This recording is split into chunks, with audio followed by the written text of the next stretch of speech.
Okay, so you're really digging into Cardano lately, huh? Oh, Especially all this recent price action. yeah, it's been pretty interesting to watch. Well, we're going to do a deep dive today, Yeah. and we've got some serious technical analysis to work with. Oh, cool. It's from Cheyenne the Daily Chart. Have you heard of him? Oh, yeah. Yeah, he's good. Yeah, and he's looking at both the daily and the 4-hour time frames. Nice. Okay. And it seems like, from what I've seen so far, Cardano's kind of like at a crossroads right now. Definitely could go either way. Yeah, and which way it breaks out, that could have a big, big impact. So we're going to unpack all that, the key price levels to watch, this interesting descending wedge pattern that people are talking about, Yeah, yeah. and, what it all means for someone who's following Cardano. Right.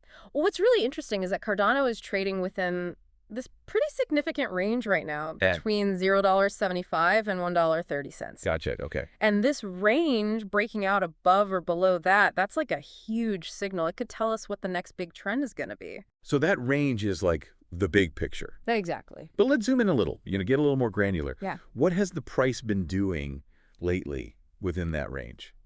Well, recently, Cardano tried to break above $1.30, Uh-huh. which is that resistance level we talked about, Right. but it got rejected. Okay. And that led to a pullback. But the good news is it found support at $0.75. Okay. And that's important because $0.75 was a previous high. Earlier this year, right? Exactly, yeah. And that means there are buyers there. Interesting. Okay, so that's good, finding support. Yeah. Now, there's this pattern, right, that everyone's been buzzing about, the Yeah. descending wedge. Right. I've seen the charts, but can you break that down? What is that, really? So imagine you're connecting the highs and lows of Cardano's price swings, right, over a period of time. Okay. You're basically drawing lines. In a descending wedge, those lines come closer and closer together, Oh, I see. forming like a wedge shape, Uh-huh. and it slopes downwards. This pattern, a lot of people think it's a bullish signal, Interesting. especially if the price breaks above the upper trend line of that wedge. Okay, so if it, like, bursts out of the top of that wedge. Exactly. Okay. Why, though? Why is that seen as bullish? You can think of it like a coiled spring. The price swings, they get tighter and tighter, the pressure builds, and eventually something has to give. Right. It releases, and that can lead to a big move upward.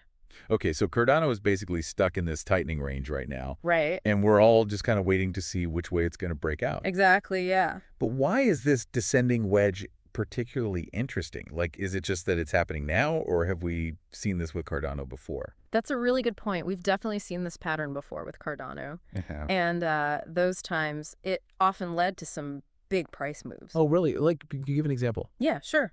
Back in, let's see, I think it was 2021, there was a descending lumber breakout, and that led to, like, I think it was a 30% rally, Wow. something like that. Okay, so history might be repeating itself here. It's possible. Now, you said the price is near the bottom of this wedge now.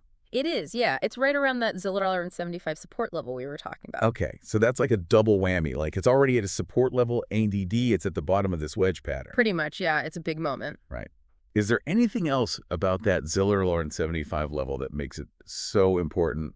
You know what? This is where things get really interesting. The zone from 75 to $0.82. It's also strengthened by something called Fibonacci retracement levels. Fibonacci. Okay, so that's getting a little more technical. Yeah. But break it down for us. What does that even mean? So these levels, they come from this mathematical sequence. It's kind of a nerdy thing, but these Fibonacci numbers, they pop up all over nature, Right. and in art and stuff too. I've heard that. Well, traders use them too because they often act as support and resistance areas in the market. Okay, so does that, like, why? Well, the specific levels we're seeing here with Cardano are called the 0.5 and the 0.618 retracements. Those numbers sound familiar. They are pretty common. Right. And for Cardano, historically, they've been really reliable levels. Okay. It's just another reason why that $0.75 area is going to be so tough for sellers to break. I always found Fibonacci stuff kind of fascinating, Yeah, me too. but also a little mystical. Like, is there a real reason it works, or is it just because everyone's watching it, and so it becomes a self-fulfilling prophecy? It's probably a bit of both, to be honest. Yeah. The mathematical ratios behind Fibonacci, they really are found everywhere in the natural world. Right. So maybe there's some kind of underlying harmony there. Right. And when you apply it to financial markets, those levels might be where traders naturally put their orders. Okay. Their buy and sell orders, which then creates that self-fulfilling thing. Right, like a feedback loop. Exactly, yeah.